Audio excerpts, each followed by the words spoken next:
तो हेलो दोस्तों, आप सभी का स्वागत है आपके अपने YouTube चैनल स्मार्ट इंजीनियर पर। मेरा नाम है राधे और आज हम स्टार्ट करने जा रहे हैं दोस्तों फाउंडेशन चैप्टर के रिलेटेड में एक नया वीडियो। जी हाँ दोस्तों, जिस तरह से हमारा यहाँ पर प्रीवियस वीडियो चल रहा था जिसके अंदर हमने सीखा कि टाइप्स ऑफ मटेरियल के आधार पर पाइल के कितने टाइप्स देखने को मिलते हैं। यहाँ पर देख सकते हो जिस तरह से मैं यहाँ पर आपको दिखा पा रहा हूँ। पहला लिया था हमने यहाँ पर कॉन्क्रीट पाइल, जिसके अंदर देखा था हमने कि प्री कास्ट पाइल क्या होता है, कास्ट इन सीटू और प्री स्ट्रेस कॉन्क्रीट पाइल किसे कहते हैं, तो मैंने इसको बताया हुआ है। साथ में यहाँ पर हमने स्टील पाइल के भी टाइप्स वगैरह हमने जाने। फिर इसके बाद यहाँ पर आगे की ओर बढ़े तो यहाँ पर टिम्बर पाइल क्या होता है वो हमने समझा, कंपोजिट पाइल क्या होता है वो हमने देखा, सैंड पाइल किसे कहते हैं उसको भी हमने यहाँ पर अच्छी तरह से समझा। तो अगर हमारा वो वीडियो देखना चाहते हो प्रीवियस का तो यहाँ पर जाकर के देख सकते हो, आई बटन में इसकी लिंक यहाँ पर आपको मिल जाएगी। तो आगे की ओर बढ़ते हैं दोस्तों। जो आज का वीडियो है हमारा वो है दोस्तों अंडर रिम पाइल्स के बारे में, यानी कि अंडर रिम पाइल किसे कहते हैं उसको आज हम समझेंगे। तो आज यहाँ पर मैं बात करूं अंडर रिम पाइल्स के बारे में, तो बेसिकली इसका यूज यानी कि ब्लैक कॉटन सोइल हो गया, फिर जो भी पुअर बेरिंग कैपेसिटी, जिसका बेरिंग कैपेसिटी बहुत कम होता है सोइल का, उसके अंदर इसको यूज किया जाता है। अब यहाँ पर देखे जा रहा है इसके बारे में कि the piles are successfully developed by CBRI Roorkee Uttar Pradesh, यानी कि बेसिकली जो हमारी रुड़की में इंस्टीट्यूट आई हुई है, यानी कि जिसमें हमारा यहाँ पर सेंट्रल बिल्डिंग रिसर्च इंस्टीट्यूट भी जिसको कहा जाता है, यानी कि जो भी हमारा यहाँ पर बिल्डिंग के रिलेटेड में रिसर्च वगैरह होते हैं या फिर जो भी कानून यहाँ पर पारित होते हैं बिल्डिंग के रिलेटेड में वो इंस्टीट्यूट की तरफ से होते हैं, यानी कि इंस्टीट्यूट करके देती है जो भी यहाँ पर नए रिसर्च वगैरह करती है या फिर डेवलप करती है, उसके आधार पर हमें यहाँ पर इस इंस्टीट्यूट के थ्रू में मिलते रहता है। अब इसके बाद आगे क्या कह रहे हैं कि जो पाइल का डेवलप्ड यहाँ पर हुआ है वो इस इंस्टीट्यूट के थ्रू हुआ है, यानी कि इस इंस्टीट्यूट ने इस पाइल को डेवलप्ड किया है। और आगे की ओर देखिए कि for serving as a foundation for black cotton soils filled up ground and other types of soils having poor bearing capacity. जिस तरह से मैंने बताया कि ज्यादातर ब्लैक कॉटन सॉइल जो है उसकी फाउंडेशन में इसका यूज किया जाता है और having a poor bearing capacity, यानी कि जो सॉइल हमारी यहाँ पर जिसका सॉइल का यहाँ पर बहुत ही कम बेरिंग कैपेसिटी है। जैसे कि बेरिंग कैपेसिटी में आपको समझा, यानी कि लोड लेने की जो क्षमता है, यानी कि अगर इसके ऊपर लोड वगैरह हम दे वो सोइल ना ले पाए, जब सोइल लोड ही नहीं ले पाएगा तो इसको तो बनाने का कोई मतलब ही नहीं है, जो स्ट्रक्चर बनाएंगे वो फिर हो जाएगा। तो इसीलिए जो पुअर बेरिंग कैपेसिटी इसका कम है, उस जिस सोइल का पुअर बेरिंग कैपेसिटी कम है उसकी जगह पर इसका यूज किया जाता है। अब दोस्तों आगे की ओर देखते हैं। आगे यहाँ पर हम बात करें तो देख सकते हो किस तरह से इसका यहाँ पर कंस्ट्रक्शन वगैरह किया गया है। यहाँ पर अगर नीचे की ओर देखोगे तो जो भी यहाँ पर है साइज वो इंक्रीज हो रही है। तो जो ये बनाया गया है यहाँ पर मैं मार्कर लेकर के आपको दिखाना चाहूंगा। यहाँ पर ये जो पोर्शन में यहाँ पर बनाया गया है, ये जो आप देख पा रहे होंगे ये वाला पोर्शन, ये जो क्रिएट किया गया यही यहाँ पर इसको बल्ब कहते हैं।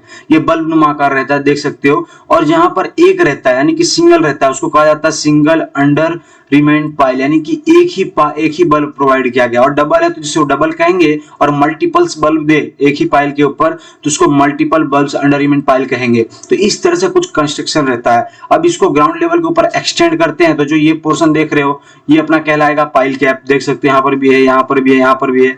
अब इसको कनेक्ट करने के बाद फिर इसके बाद इसके ऊपर हम सुपर स्ट्रक्चर का यहाँ पर कंस्ट्रक्शन वगैरह कर सकते हैं। तो इससे क्या होगा, इससे फायदा क्या हो रहा है बल्ब बनाने से? बल्ब बनाने से ये फायदा हो रहा है, आप समझ के चलो कि जो हम यहाँ पर डाउनवर्ड लोड दे रहे थे, पहले मान के चलते एक नॉर्मल पाइल कंस्ट्रक्ट करते हैं, ये थोड़ा सा लाइन के लिए यहाँ पर समझते हैं। अब मान के चलते हैं यहाँ पर ये ले रहे हैं, ये लाइन थोड़ा सा सीधा नहीं बनेगा।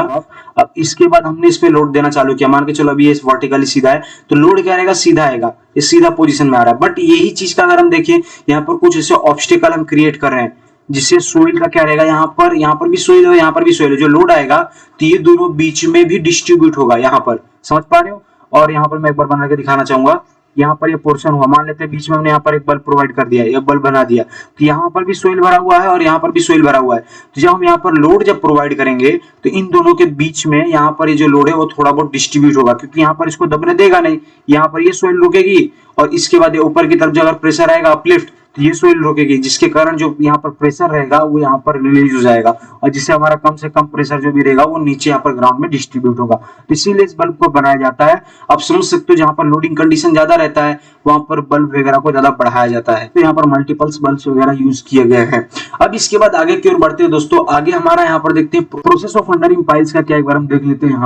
यहाँ पर देख पा रहे होंगे आप जो भी इंस्ट्रूमेंट वगैरह यूज किए जाते हैं मैंने ले रखा है। यहाँ पर देख सकते हैं स्पाइरल है। स्पाइरल का काम क्या है कि पहले गड्ढे को खोदना यानी कि मिट्टी को निकालना, मिट्टी को निकालने के बाद इस तरह से कुछ कैंची नुमा आकार रहता है, देख सकते हो। कैंची आप जानते हो ना, कैंची कपड़ा काटने के लिए यूज किया जाता है, तो कुछ वैसा ही रहता है। उसी तरह से खुलता है, बंद होता है, यहाँ से प्रोसेस ऊपर क्या रहता है, इसको हम करेंगे तो यहाँ से ये खुलेगा पोर्शन, इसको खींचेंगे तो ये वाला पोर्शन हिलेगा। तो इस तरह से इसका रहता है। इसका जो रहता है यानी कि पाइप ऊपर तक दिया रहता है, देख सकते हो यहाँ पर पोर्शन दिया हुआ है, ये पूरा ऊपर तक दिया रहता है, ये वाला पोर्शन, ये वाला जो यहाँ पर आपको दिख रहा है ये ऊपर तक दिया रहता है पूरा। अब इसके बाद क्या रहता है, पहले हम इसको यहाँ पर स्पाइरल से गड्ढे को खोद लिया, अब इसके बाद इसको नीचे उतारा जाता है और जहां जहां पे हमें बल्ब बनाना रहता है वहां पर हम इसको खोलते हैं और उस साइज का यहाँ पर एक बल्ब क्रिएट होता है। उसकी माप की यहाँ पर ये जो साइज है वो यहाँ कैची आती है। इसको अंडर रिमेनिंग टूल भी कहते हैं, यानी कि अंडर रिमेनिंग टूल भी कहा जाता है इसको। अब आगे की ओर देखते हैं साइज क्या रहता है, शेप क्या रहता है और किस तरह से इसको बनाया जाता है। अब यहाँ पर देख सकते हो मैंने लिख रखा है टॉपिक वाइज। पहला क्या यहाँ पर लिख करके आ रहा है दोस्तों कि an under reaming piles is a bored cast in situ concrete pile having a one or more bulbs or underrim in its lower portion। यहाँ पर कहना क्या चाहता है कि जो इसका लोअर पोर्शन है, यानी कि जो इसका यहाँ पर लोअर पोर्शन बताया गया है वहां पर हम बल्ब प्रोवाइड करते हैं। और बेसिकली क्या है, कास्ट इन सीटू है, कास्ट इन सीटू ही रहेगा। बेसिकली लॉजिकली बात है, अगर हम इसको पहले से कास्ट कर लेंगे तो इसको हम बोर्ड कैसे करेंगे, यानी कि इसको इंस्टॉल कैसे करेंगे, डालेंगे कैसे, क्योंकि अगर उसको हम इंस्टॉल भी करेंगे तो जो भी इसके बल्ब वगैरह है वो सब फूट जाएंगे, यानी कि टूट जाएंगे, वो अच्छे से जा नहीं पाएंगे क्योंकि एजिस जो भी है सब खराब हो जाएंगे, टूट जाएंगे प्रोसेस जब हम इसको ड्रिलिंग करेंगे तब। तो इसीलिए इसको कास्टिंग सीटू ही क्रिएट किया जाता है। अब बेसिकली यहाँ पर बताया हुआ है हैविंग अ वन और मोर बल्ब्स, और बेसिकली जिस तरह से मैंने बताया आपको आगे कि इसके अंदर हमारा क्या रहता है, एक या फिर एक से ज्यादा बल्ब देखने को मिलते हैं। अगर एक है तो उसको सिंगल, दो है तो डबल, और इसके बाद एक से दो से ज्यादा देखने को मिलते हैं तो उसको यहाँ पर कहा जाता है मल्टीपल बल्ब्स। और इसी तरह से यहाँ पर है। अब इसके बाद आगे कह रहा है दोस्तों कि इसका लोअर पोर्शन में देखने को मिलता है, जिस तरह से मैंने बता दिया। अब आगे का पॉइंट कह रहा है अपने को कि द बल्ब और underreams are formed by under reaming tools. इस तरह से मैंने बताया कि जो ये अंडर रिमेनिंग टूल्स है, यहाँ पर जो मैंने दिखाया, ये जो अंडर रिमेनिंग टूल्स है इसकी मदद से यहाँ पर इसको बनाया जाता है। अब आगे की ओर चले दोस्तों, तो आगे हमारा यहाँ पर है the diameter of underreams piles varies from 20 to 50 centimetre and that of the bulbs varies from 2 to 3 times the diameter of pile. यहाँ पर कहना क्या चाहता है दोस्तों कि जो यहाँ पर इसका डायमीटर ऑफ पाइल है उससे इसका जो बल्ब है वो 2 से 3 गुना ज्यादा देखने को मिलेगा। जिस तरह से यहाँ पर बताया इसका डायमीटर यानी कि 20 सेंटीमीटर, यहाँ पर 50 सेंटीमीटर, यानी कि 20 से 50 सेंटीमीटर के अंदर में इसका यहाँ पर डायमीटर रहेगा। डायमीटर यानी कि ये वाला पोर्शन, यहाँ पर मैं आपको समझाऊं, जो ये वाला है, ये वाला, इसे कहेंगे इसका यहाँ पर डायमीटर। और जो ये बल्ब का डायमीटर है वो कितना बता रहा है यहाँ पर, 2 से 3 गुना ज्यादा। यहाँ पर देख सकते हो लिखा भी हुआ है इसका यहाँ पर formula du is equals to 2.5d। 2.5 लिया यानी कि 2 से ज्यादा है और यहाँ पर 3 से कम है, तो 2 से ज्यादा और 3 से कम, या फिर 2 भी वेरी करेगा फिर 3 भी वेरी करेगा, कोई दिक्कत नहीं है। तो ये देखने को मिलता है। अब इसके बाद आगे का कह रहा है दोस्तों कि जो इसका यहाँ पर जो लेंथ है, यानी कि जो इसका यहाँ पर लेंथ देखने को मिलेगा टोटल, ये वाला लेंथ, ये पूरा जो लेंथ है वो यहाँ पर क्या है, 3 मीटर से 8 मीटर के बीच में वेरीज होगा, यानी कि वो उसके बीच में देखने को मिलेगा। The length of underream piles is about 3 to 8 metres. The spacing of piles may be vary from 2 to 4 metres. अब जब स्पेसिंग है यानी कि एक पाइल से दूसरा पाइल,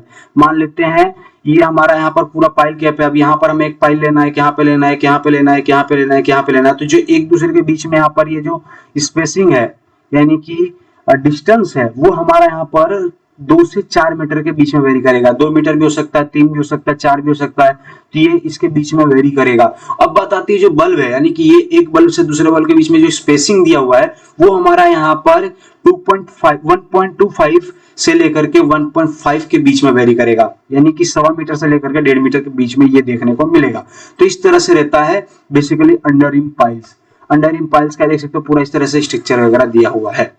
अब दोस्तों, अब जो हमारा नेक्स्ट वीडियो रहेगा, यानी कि नेक्स्ट जो टॉपिक रहेगा वो रहेगा हमारा यहाँ पर कैजन बॉक्स के अंदर, यानी कि कैजन बॉक्स के ऊपर। उसके अंदर टॉपिक्स वगैरह बहुत ज्यादा है, मैंने पीपीटी वगैरह तैयार कर लिए हैं, देख सकते हो कुछ इस तरह से है। इसके अंदर जो भी हमारा टॉपिक्स वगैरह रहने वाला है वो सभी हमारे यहाँ पर डिटेल्स में रहेंगे। शेप है, साइज है, फिर इसके बाद किस तरह से यूज में आता है, कहाँ कहाँ लेते हैं, क्या क्या उसके अंदर इंस्ट्रूमेंट्स वगैरह हैं, क्या क्या पार्ट्स वगैरह आते हैं, सब कुछ हम देखने वाले हैं। तो ये सारी वीडियोस में टाइम ज्यादा जा सकता है, तो इसके साथ मैं कनेक्टेड नहीं रखने वाला हूँ। तो आज का वीडियो में ही तक रखते हैं, मिलते हैं अपने नेक्स्ट वीडियो में। और दोस्तों, आज की वीडियो के रिलेटेड अगर आपको कोई भी डाउट हो तो आप मुझे जरूर पूछिए। मिलते हैं अपने नेक्स्ट वीडियो में। आज के लिए इतना ही, bye bye, take care and good bye.